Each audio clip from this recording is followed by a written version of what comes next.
Hello dear students, myself Navneet Bhandari and I welcome you to my channel Quantum Academy of Physics.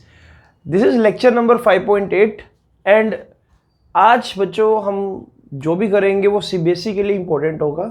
और पिछला lecture में मैंने आपको pseudo force और friction कैसे कैसे न्यूमेरिकल्स में अप्लाई होता है और किस तरह से क्वेश्चंस को टैकल करना है वो मैंने आपको बताया था। लास्ट लेक्चर थोड़ा सा कॉम्पिटिटिव था और उससे पिछले लेक्चर में फ्रिक्शन के बारे में मैंने आपको अच्छे से बताया था। इनकेस अगर आपका पिछला लेक्चर या उससे पिछला लेक्चर मिस हो चुका है तो आप इसी चैनल की प्लेलिस्ट में जा सकते हो और लेक्चर्स को दोबारा से रिकॉल कर सकते हो। तो आज वाला टॉपिक जो हम कर रहे हैं बच्चों, इसमें हमको थोड़ा सा दोबारा से बैक गियर लगाना पड़ेगा और चीज़ों को समझना पड़ेगा। टॉपिक है आज का एंगल ऑफ फ्रिक्शन।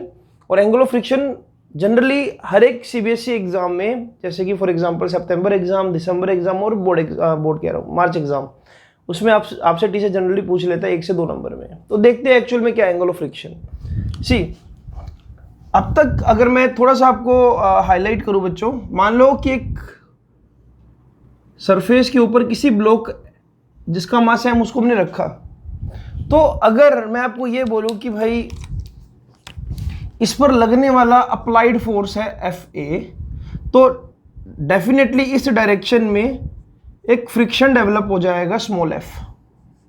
अगर ब्लॉक मूव नहीं कर रहा है तो मैं इसको बोलूंगा Fs। लेट अस टेक कि भाई ये Fa अप्लाइड फोर्स है और मैं लिख रहा हूं block is just about to move. ठीक है, मैं बोल रहा हूं block is just about to move. ये Fa की वो वैल्यू जहां पर ब्लॉक जस्ट मूव होने वाला है। तो डेफिनेटली अब अगर ये जस्ट मूव होने वाला है तो मैं इसको लिख देता हूं Fl, लिमिटिंग फ्रिक्शन। ठीक है, मैं लिख रहा हूं यहां पर किस वक्त इस पर क्या एक्ट कर रहा है, लिमिटिंग फ्रिक्शन एक्ट कर रहा है। ओके, ठीक है, बिल्कुल। तो इस पर लगने वाले बाकी फोर्सेस कौन कौन से हैं, तो आपको पता है कि नीचे की तरफ क्या एक्ट कर रहा होगा, इसका वेट mg, और सरफेस से परपेंडिकुलर टू द ब्लॉक ये क्या एक्ट कर रहा होगा, ये नॉर्मल रिएक्शन R एक्ट कर रहा होगा। कई बुक्स में इसको N लिखा हुआ तो हम N भी लिख देते हैं, R लिखो या N लिखो ये आपके ऊपर है। ठीक है, दोनों ही चीजें ठीक है। अब अगर मैं प्रैक्टिकली देखूं तो यहां पर बच्चों there are 2 contact forces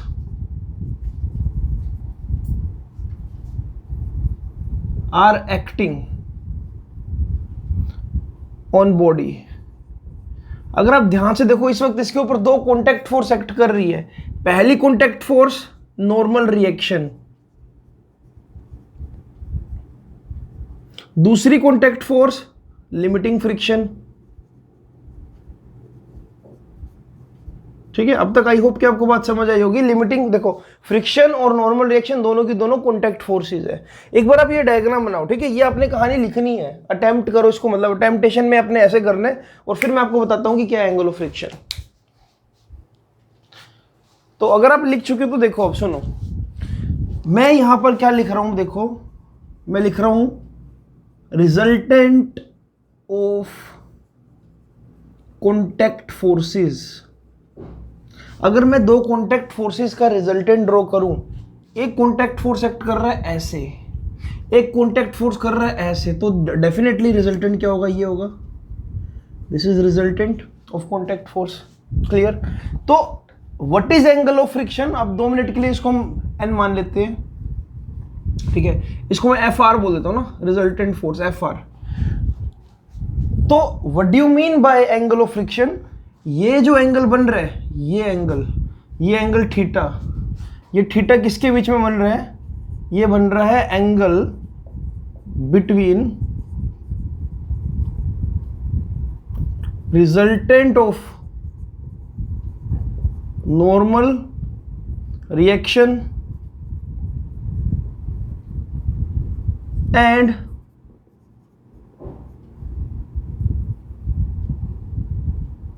resultant of normal reaction and resultant of normal reaction and limiting friction.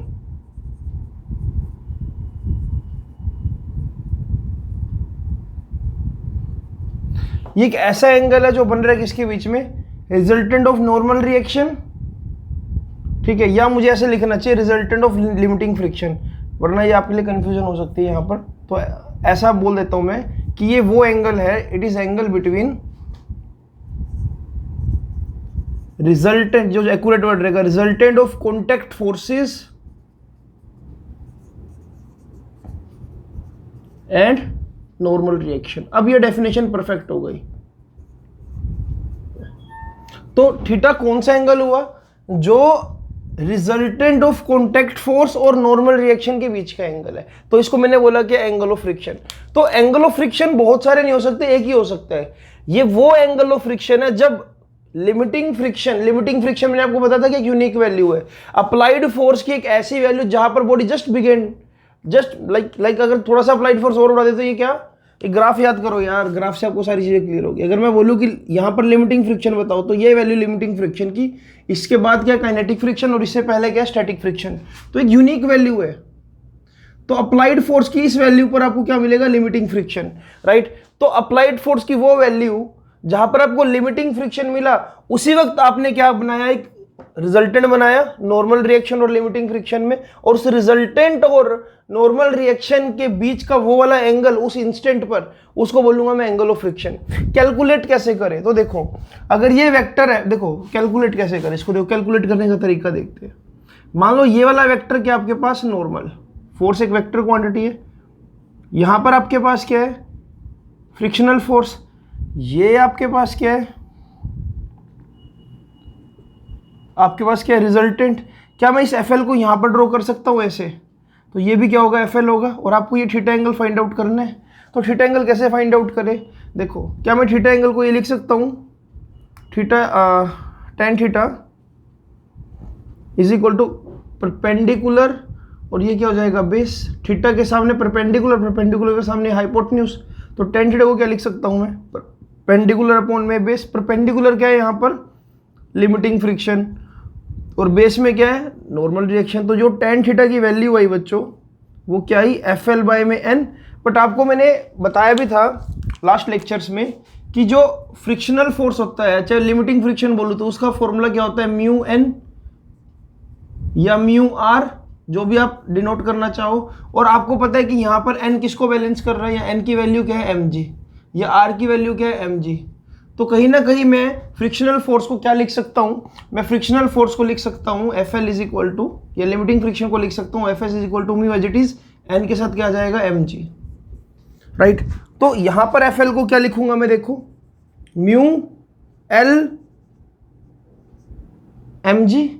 और नीचे नॉर्मल रिएक्शन की बात करूँ तो नॉर्मल रिएक्शन भी क्या है बच्चों? यहाँ पर एन किसको बैलेंस कर रहा है? एम जी को बैलेंस कर रहा है, तो एम जी लिख दो। अदरवाइज एफ एल को मैं सीधा सीधा म्यू एन लिखकर भी कैंसिल कर सकता था, कोई बड़ी बात नहीं थी, ठीक है।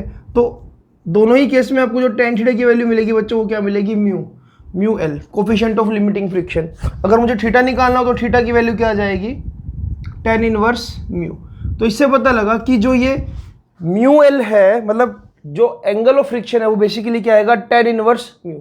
अगर आपको म्यू की वैल्यू पता है कि कोफिशिएंट ऑफ लिमिटिंग फ्रिक्शन क्या है? सरफेस और ब्लॉक के बीच में, यानी कि अगर आपको यहाँ का म्यू की वैल्यू पता है इस इंस्टेंट पर, तो आप इस एंगल ऑफ फ्रिक्शन को निकाल पाओगे। तो बिल्कुल बेसिक सी बात है बच्चों।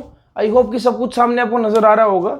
अगर मैं आपसे पूछूं what is angle of friction, तो आप मुझे क्या बोलोगे? It is angle between resultant of contact forces and normal reaction. ये रहा रिजल्टेंट, ये रहा नॉर्मल रिएक्शन।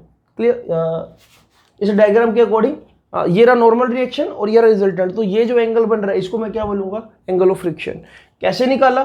देखो, इसको यहां पर ऐसे जोड़ दो, इसको मैं ऐसे आगे प्लेस कर सकता हूं वेक्टर को। ये वेक्टर की प्रॉपर्टी आपको बिना एंगल चेंज करे मैं इसको खिसका सकता हूं। तो ये tan थीटा अगर मैं इसको मान लूं परपेंडिकुलर बाय बेस हो जाएगा।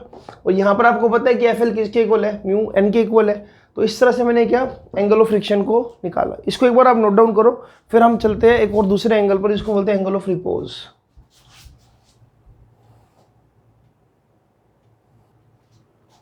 तो बच्चों, एंगल ऑफ रिपोज को समझने के लिए पहले मैं आपको थोड़ा सा थ्योरेटिकली इसका आइडिया देता हूं कि एक्चुअल में क्या। देखो, अगर मान लो कोई ब्लॉक जो है बच्चों, वो एक हॉरिजॉन्टल सरफेस के ऊपर है जिसका मास है m, तो आपको क्या लगता है कि क्या ये अपने वेट की वजह से स्लाइड हो सकता है? तो आंसर है नो। इसका वेट कैसे एक्ट कर रहा है? अभी इसका वेट mg ऐसे एक्ट कर रहा है, और ऊपर की तरफ क्या एक्ट करे, नॉर्मल रिएक्शन। लेकिन अगर मैं कुछ ऐसा करूं बच्चों, मैं प्लेन को थोड़ा सा इंक्लाइंड कर दूं किसी थीटा एंगल पर और इस ब्लॉक को अब रखूं ऐसे, क्या आपको लगता है कि अब इसका जो mg है वो तो ऐसे एक्ट कर रहा होगा ये, और सामने की तरफ कौन सा कंपोनेंट होता है, हम कई बार पहले कर चुके, ये होता है mg sin थीटा। ये वाला कंपोनेंट कौन सा होता है, ये आपको पता है, ये होता है mg cos थीटा। और ये ऊपर की तरफ नॉर्मल रिएक्शन, सरफेस में फ्रिक्शन है तो यहां पर पीछे की तरफ फ्रिक्शन। देखो अब आपको क्या लगता है कि ब्लॉक मूव करेगा कि नहीं करेगा? तो मैं ये ऐसे प्रिडिक्ट कर सकता हूं कि अगर mg sin थीटा जो कि नीचे की तरफ एक्ट कर रहे हैं ग्रेटर देन हो जाए फ्रिक्शनल फोर्स से, तो ये ब्लॉक मूव कर जाएगा। और अगर मैं बोलूं कि mg sin theta less than है फ्रिक्शनल फोर्स से, ये कंडीशन क्या, ये कंडीशन है मूव करेगा, ये कंडीशन है मूव नहीं करेगा। ठीक है, इसमें कोई रॉकेट साइंस तो है नहीं समझने वाली। तो अल्टीमेटली मुझे ये देखना है कि ये ब्लॉक मूव कैसे कर सकता है। ठीक है, ये तरीका है इसको देखने का। और हाँ, आपको ये भी पता है कि भाई इसको मैं क्या लिख सकता हूँ, फ्रिक्शनल फोर्स को म्यू आर। और यहां पर आपको ये भी पता है कि फ्रिक्शनल फोर्स को अगर ढंग से लिखूं तो आर किसको बैलेंस कर रहा है, mg। देखो आर किसको बैलेंस कर रहे हैं, mg cos थीटा को। तो अगर मैं म्यू आर लिख भी रहा हूं तो यानी कि ये वैल्यू एक्चुअल में यही है, म्यू mg cos थीटा। तो मुझे ये बोलना चाहिए ना, देखो मुझे ये बोलना चाहिए यहां पर कि अगर mg sin थीटा की वैल्यू ग्रेटर देन हो जाए म्यू mg cos थीटा से, जो कि फ्रिक्शनल फोर्स है, तो ये ब्लॉक मूव करने लग जाएगा। अब देखो कहानी में थोड़ा सा मैं आपको और ज़्यादा इसको मतलब डीपली एक्सप्लेन करता हूँ। देखो अगर मैं टेक्निकली देखूँ, इसको ना एक बार लिख लो जरा साइड में, क्योंकि जब इसको लिख लोगे ना तो आपको समझना थोड़ा सा आसान होगा। ठीक है, इसको लिख लो, मैं रब कर रहा हूँ क्योंकि यहाँ से अभी देखो जरा एक चीज़ समझो। थीटा को लेकर अगर मैं बोलूँ, साइन थीटा क्या एक इंक्रीजिंग फंक्शन है और कोस थीटा क्या है, एक डिक्रीजिंग फंक्शन है। अगर देखो इस डायग्राम को मैं दोबारा से बनाकर दिखाता हूं, ठीक है, आई होप कि आपने लिख लिया होगा। अगर मैं ऐसा बोलूं कि भाई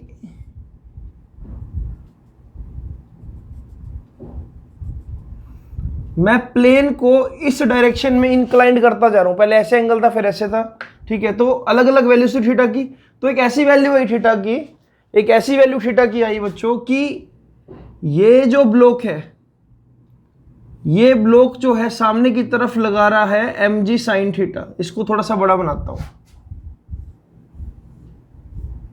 ये ब्लॉक सामने की तरफ क्या लगा रहा है, mg sin थीटा। पीछे की तरफ आपको पता है जो फ्रिक्शन लग रहा होगा, फ्रिक्शन की वैल्यू क्या है, F is equal to mu mg cos theta, है ना। अच्छा,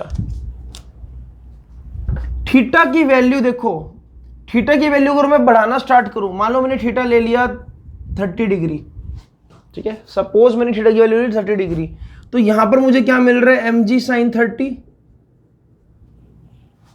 पीछे की तरफ क्या मिल रहा है, mg cos 30। अगर मैं थोड़ा सा वैल्यू को और बढ़ाता हूं और साथ में म्यू भी लग रहा है यहां पर, है ना, अगर थोड़ा सा और बढ़ाता हूं तो ये क्या आ जाएगा, mg sin मान लो 45, यहां पर क्या आ जाएगा, म्यू mg cos 45। अब इस सिचुएशन में देखो ये वाली पूरी वैल्यू इस पूरी वैल्यू के इक्वल है, लेकिन ये म्यू फैक्टर ने इस पर्टिकुलर कंपोनेंट को क्या कर दिया, ज्यादा कर दिया कहीं ना कहीं।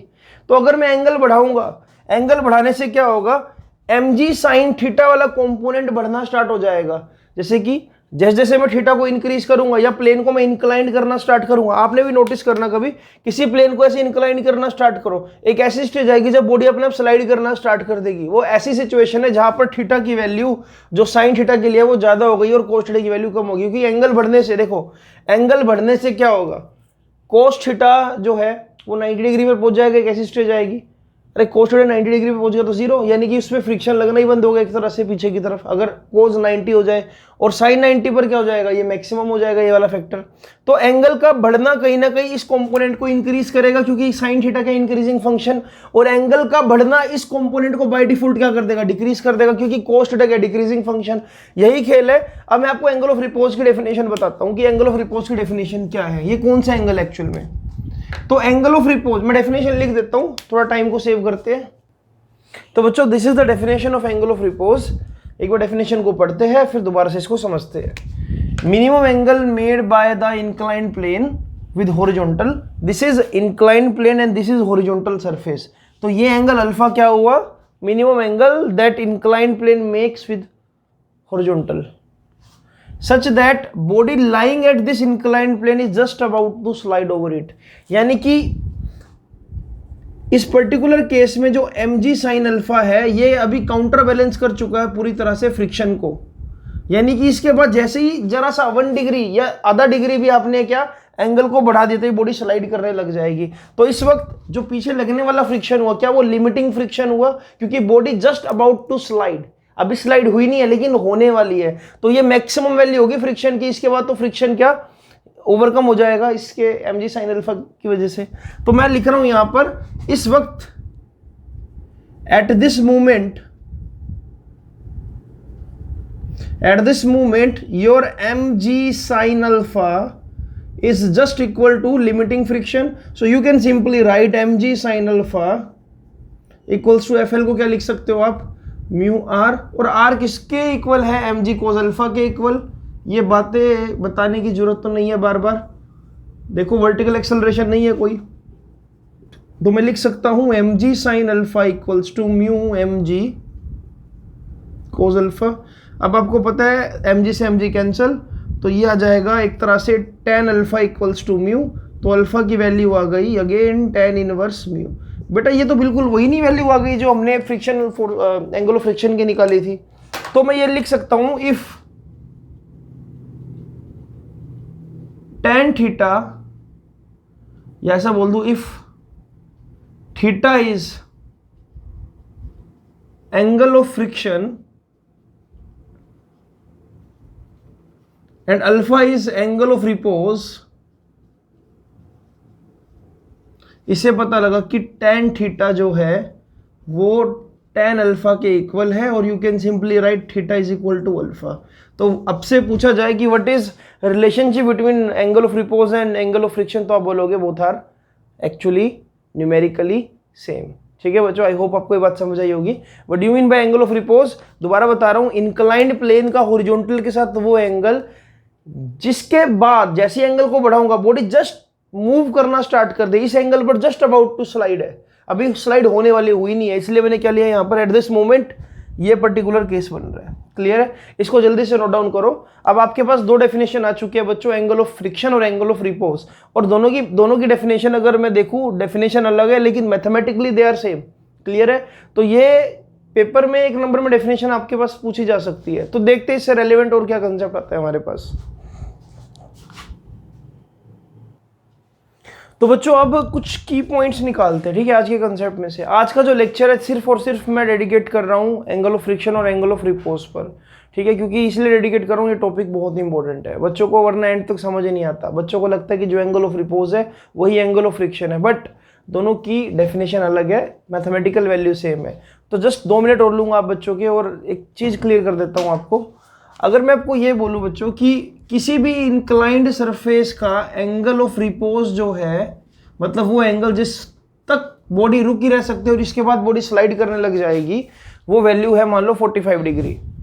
तो अगर मैं आपको बोलूँ कि अगर ये इंक्लाइंड प्लेन का एंगल 30 डिग्री है, पहली कंडीशन क्या है, हाँ पहली कंडीशन ये जो यहाँ लिखी हुई है, अगर थीटा की value less than theta S है, मतलब थीटा फॉर स्लाइडिंग मैं बोल दूँ, या फिर इसको theta R, angle of repose बोल देते हैं हम लोग, थीटा आर बोल देते हैं, या अल्फा लिया था ना तो अल्फा लिख देते हैं यहाँ पर, अल्फा कंसेप्ट सही रहेगा। लो जी, अगर मैं बोल रहा हूँ कि थीटा की वैल्यू लेस देन अल्फा है, तो कौन से फ्रिक्शन है यहाँ पर, स्टैटिक फ्रिक्शन, क्योंकि इस पर्टिकुलर केस में बॉडी स्लाइड तो करेगी नहीं, क्योंकि इस केस में फ्रिक्शनल फोर्स, देखो बॉडी विल नॉट स्लाइड, क्यों, क्योंकि 30 डिग्री है ना, आपको मिनिमम एंगल क्या चाहिए 45 डिग्री से ज्यादा, 45 डिग्री तो एंगल ऑफ रिपोज हो गया कि 45 डिग्री तक तो बॉडी रुकी रह सकती है, 45.1 डिग्री होते बॉडी स्लाइड करने लग जाएगी, तो एंगल तो बहुत कम है अभी एंगल ऑफ रिपोज से, तो बॉडी विल नॉट स्लाइड। इस केस में बोल सकता हूं कि जो फ्रिक्शनल फोर्स है वो ज्यादा है किससे, स्लाइडिंग फोर्स से, ठीक है, इसलिए बॉडी अभी रेस्ट पर है, बॉडी मूव नहीं कर रही है। अगर थीटा की वैल्यू अल्फा के इक्वल आ जाए, अगर मैं इस एंगल को 45 डिग्री ही कर दूं, तो आपको पता है कि इस वक्त क्या जनरेट हो जाएगा पीछे की तरफ, स्टैटिक फ्रिक्शन से क्या बन जाएगा, ये लिमिटिंग फ्रिक्शन, और सामने की तरफ क्या होगा, mg sin 45, और आपको पता है इस केस में जो फ्रिक्शनल फोर्स एक्ट कर रहा होगा वो क्या बन जाएगा, लिमिटिंग फ्रिक्शन। पहले क्या था, स्टैटिक, लेकिन अब ये किस में बदल जाएगा, लिमिटिंग में। और मैंने बोला है कि लिमिटिंग फ्रिक्शन एक यूनिक वैल्यू है फ्रिक्शन की, और जो स्टैटिक फ्रिक्शन एक रेंज है। क्लियर है? अच्छा, तो इसमें क्या होगा, body just about to slide, body slide नहीं कर रही है but it is about to slide, और ये क्या हो जाएगा आपका कंडीशन कि भाई लिमिटिंग फ्रिक्शन एक्ट कर रहा है। इस केस में एक्सेलरेशन कितनी है, 0, इस केस में एक्सेलरेशन कितनी है, 0। अच्छा ठीक है, क्यों 0, क्योंकि बॉडी स्लाइड नहीं कर रही है, बॉडी रेस्ट पर है अभी भी। अगर मैं बोलूं कि ये जो 45 डिग्री से मैं अगर इसको मान लो 60 डिग्री का इंक्लाइनेशन दे दूं, एंगल ऑफ रिपोज से भी 15 डिग्री ज्यादा कर दिया, तो डेफिनेटली बॉडी एकदम तेजी से नीचे की तरफ आना स्टार्ट हो जाएगी। तो इस केस में जो थीटा की वैल्यू अल्फा से ज्यादा कर दी जाए, बॉडी क्या करने स्टार्ट कर देगी, स्लाइड, क्योंकि इस केस में बेटा जो आपका mg sin अल्फा कॉम्पोनेंट है वो ग्रेटर हो जाएगा किससे, फ्रिक्शनल फोर्स से, और ये फ्रिक्शन अब क्या बन जाएगा, काइनेटिक फ्रिक्शन, और बॉडी क्या तेजी से नीचे की तरफ आना स्टार्ट हो जाएगी। तो आज का लेक्चर थ्योरेटिकल है, सिंपल है और शॉर्ट है। मुझे पूरी उम्मीद है कि आपको ये दोनों डेफिनेशन क्लियर हुई होगी बच्चों। तो ऐसी और वीडियोस देखने के लिए, और वीडियोस को अगर आपको अच्छे से कंसेप्ट को सीखना है तो इस चैनल को सब्सक्राइब करो, और आप चैनल को जितना ज़्यादा शेयर करोगे उतना ज़्यादा इस चैनल पर ग्रोथ होगी। मैं अगेन बोलना चाह रहा हूँ कि मुझे जो भी सपोर्ट मिल रहा है बच्चों की वजह से मिल रहा है, ये जस्ट एक लॉकडाउन कह लो या क्वारंटाइन जो हमको ये पिछले 3-4 महीने से हमको मिला है, खुद को समझने का मौका, ये इनिशिएटिव मैं तभी ले पाया हूँ क्योंकि यूट्यूब पर मुझे काफ़ी अच्छा रिस्पॉन्स मिला +1 क्लास से, और मैं अगेन थैंकफुल रहूँगा कि आपकी वजह से ही लेक्चर्स में पोस्ट कर पाता हूँ।